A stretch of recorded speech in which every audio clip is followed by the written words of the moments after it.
வணக்கம். வசியின் வாசிப்புகளில் கம்பராமாயணம், கிஷ்கிந்தா காண்டம். பம்பை படலம். பம்பை ஒரு அழகான இயற்கையாக அமைந்த பொய்கை. அப்பொய்கையை ராமலக்ஷ்மணர் அடைந்த பொழுது வசந்த காலம் தன் இனிமையை எங்கும் பரப்பிக் கொண்டிருந்தது. அந்த பொய்கையிலே தாமரை முதலிய பூக்கள் பூத்திருந்தன. யானைகள் வந்து அதிலே குளித்தபடி இருந்தன. அப்படியும் அதன் நீர் மிக தெளிவுடன் விளங்கிற்று. ஆகையால் மின்னல்கள் நிறைந்து மேகங்கள் தவழ்கின்ற ஆகாயம் தங்கப்பெற்றதொரு கடலை போன்றிருந்தது. அது ஸ்படிகக்கல் போல தெளிந்துள்ளதால் கரையிலே சிந்தி கிடந்த நவரத்தினங்களை அதன் அலைகள் தழுவும் போதெல்லாம் அவைகளின் நிறத்தை அடைந்ததானது. பல நூல்களை ஆராய்ந்தும் அவற்றின் மெய்ப்பொருளை அறியாதவரின் உள்ளத்தை போல் இருந்தது. நட்சத்திரங்கள் ஒளிவிடும் ஆகாயத்தில் மனைவியரான அஸ்வினி முதலிய நட்சத்திரங்கள் தம்மை சூழ விளங்கும் பூரண சந்திரன் போல முத்துக்கள் நிறைந்த அந்த பொய்கையிலே அங்கங்கே பேடைகள் சூழ அரசவண்ணம் இனிதாக விளையாடி கொண்டிருந்தது. முன்னொரு காலத்தில் காதி என்னும் ராஜ ரிஷியின் குமாரராகிய விஸ்வாமித்திரர் உலகத்தையும் உலகத்தில் அடங்குகின்ற எல்லா உயிர்களையும் வேதங்கள் என்னும் கடலின் கரையை கண்ட பிராமணர்களையும் புதியதாக படைப்பதற்காக விரும்பிய பொழுது பூமியை சூழ்ந்த உப்புக்கடலுக்கு மாறாக பூமியில் படைத்ததொரு நன்னீர் கடலைப் போல அந்த பொய்கை இனிய நீருடன் விளங்கிற்று.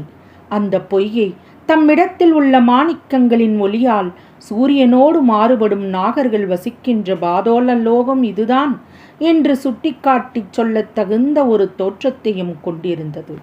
இருந்தாலும் பாதாளம் வரையிலும் அது ஆழ்ந்திருந்தது.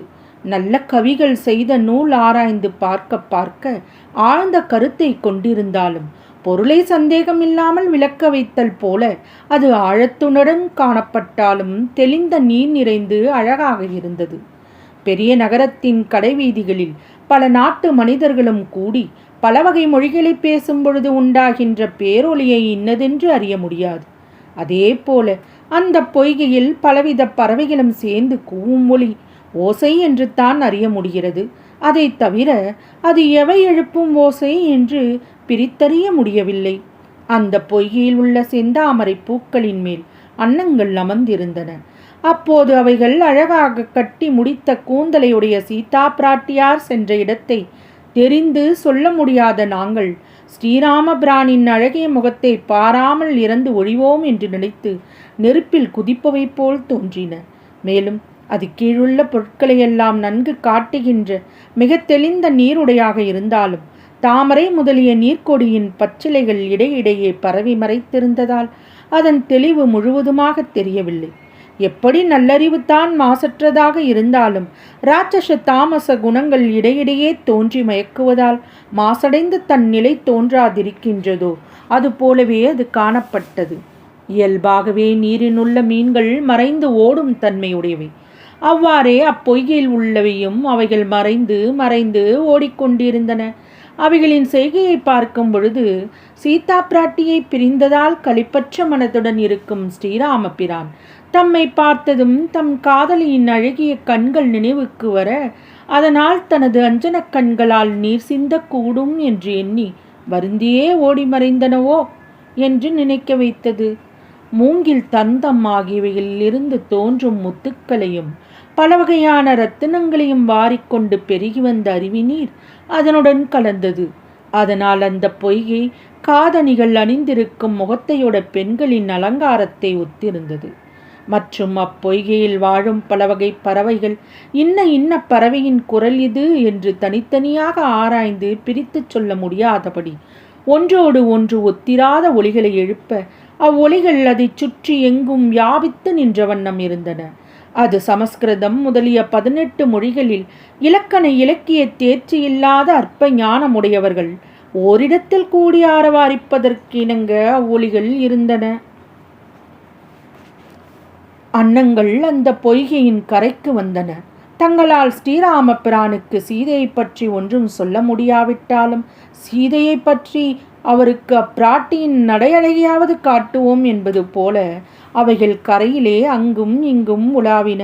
அத்தகைய அழகும் சிறப்பும் மிக்க பம்பை பொய்கையை தம்பி லக்ஷ்மணனோடு வந்து சேர்ந்த ஸ்ரீராமர் அங்கே காணப்பட்ட இளமையான அன்னப்பறவைகளையும் தாமரை மலர்களையும் பிறவற்றையும் கண்டார். அவற்றை பார்த்தவுடன் தம்மிடத்தில் இருந்து பிரிந்து போன இளந்தளிர் போன்ற மேனி கொண்ட சீதையின் நினைவு வர நெஞ்சுருகி அவர் வருந்தினார். சூரியன் மேற்றிசையில் விழத் தொடங்கினான்.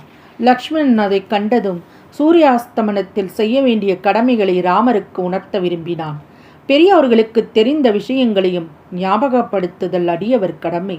ராமரின் அடியவனாகிய லக்ஷ்மணன் அக்கடமையிலிருந்து தவறுபவன் அல்ல. எனவே அவன் அண்ணலை நோக்கி, அண்ணலே, பொழுது போய்விட்டது. ஆகையால் தாங்கள் இந்த பொய்கையில் பெருமையுள்ள தீர்த்தத்திலே நீராடி தங்களுடைய புகழ் எல்லா உலகத்திற்கும் ஓங்கி வளர்வது போல முன்பு வளர்ந்தருளிய திரிவிக்ரமனாகிய ஸ்ரீமன் நாராயணனின் திருவடி வணங்குவீராக என்று விண்ணப்பம் செய்தான். அதனை கேட்ட ராமர் அந்த பொய்கையில் நீராடினார். அதனால் சற்றே தன் துயர் மறைந்தார். அறிவதற்கு மிகவும் அருமையான வேதங்கள், அவைகளை அன்னப்பறவையின் வடிவு கொண்டு பிரம்மனுக்கு உபதேசித்தருளிய திருமாலின் திரு அவதாரமாகிய ஸ்ரீராமர் அந்த பொய்கையில் நீராடி அனாதியான வேதங்களில் கூறிய விதியின் கிரமப்படி சிறந்த அர்க்கிய தீர்த்தத்தை சக்கராதயம் கொண்ட திருமாலின் திருவடிகளில் சமர்ப்பித்து சந்தியாவந்தனம் செய்து முனிப்புங்கவர் தங்கியிருக்கும் ஒரு சோலைக்கு சென்று அதன் ஒரு பக்கத்தில் தங்கினார். மெல்ல மெல்ல பொழுது போகத் தொடங்கியது. கடைசியில் சூரியன் மேற்கு திசைக்கு ஓடி ஒளிந்து கொண்டான். சந்திரன் வானிலே எழுந்தான். அவனுடைய நிலாக்கற்றைகள் முன்பே சீதா பிராட்டியாரின் பிரிவால் வருந்தி கொண்டிருந்த ஸ்ரீராமரின் தாபம் நிறைந்த நெஞ்சில் பெரும் வேதனையை மூட்டின. பகலில் பூக்கும் தாமரை முதலிய பூக்கள் குவிந்தன.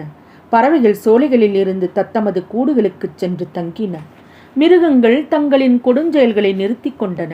மரங்களும் இலைகளும் குவிய பெற்றன. கிளிகள் பேசாமல் இருந்தன. மயில்கள் ஆடாமல் இருந்தன. குயில் கூவாமல் அடங்கின. யானைகளின் பேரொலி செய்யும் குரல் அடங்கின. பூமியில் உள்ள அத்தனை பிராணிகளும் தூங்கின.